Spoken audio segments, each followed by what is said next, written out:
২৬শে ডিসেম্বর রোজ বৃহস্পতিবার রাত ৮টার সময় কুয়েত সিটির রাজবাড়ী হোটেলে বিএনপি কুয়েত শাখার উদ্যোগে ১৬ ডিসেম্বর মহান বিজয় দিবস উদযাপন উপলক্ষে আলোচনা সভার আয়োজন করা হয়।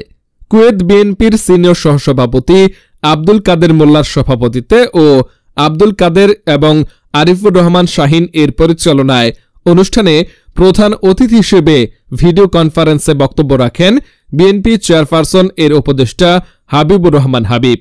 বক্তব্য রাখেন কুয়েত বিএনপির সাধারণ সম্পাদক আবুল হাশেম এনাম, জালাল আহমেদ চুন্নু মোল্লা, আব্দুল মুহিত নাজমুল, আজাদ নূর, শিহাব বখত, চান মিয়া হাসান, শের আলী, মাসুম হাসান, আহমেদ আলী রানা, সাইরুল আমিন হাসান কামাল, শাহাবুদ্দিন, আজিজুর রহমান, মাসুম মিয়া, আল মামুন, আনোয়ার আমির, শাহেদ প্রমুখ।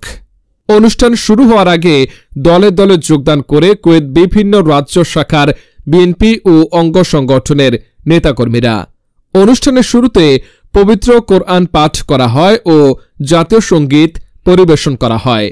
এ সময় কুয়েত বিএনপি সিনিয়র সহসভাপতি জনাব কাদের মোল্লা বলেন, বেগম খালেদা জিয়াকে এক কাপড়ে বাড়ি থেকে বের করে দিয়েছিলেন শেখ হাসিনা, আর শেখ হাসিনাকে বাংলাদেশ থেকে বের করে দিয়েছে বাংলার জনগণ।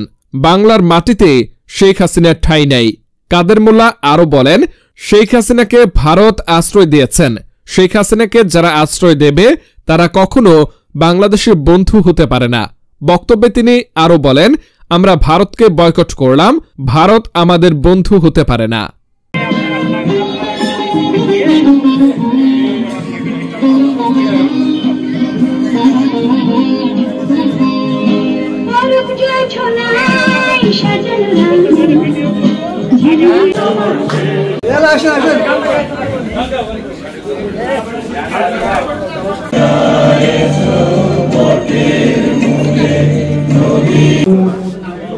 بل الذين كفروا في تكذيب والله বেগম খালেদা জিয়াকে তাকে তার বাড়ি থেকে বের করে দিয়েছিলেন এক কাপড়ে।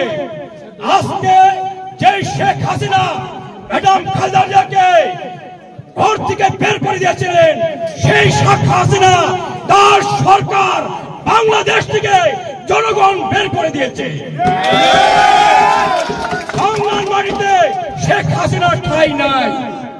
এই শেখ হাসিনাকে যে আমাদের ইন্ডিয়া, ভারত তাকে আশ্রয় দিয়েছে, যারা শেখ হাসিনাকে আশ্রয় দেয় তারা বাংলাদেশের বন্ধু হতে পারে না। ভারতকে আমরা বয়কট করলাম, ভারত বাংলাদেশের কোনো বন্ধু হতে পারে না।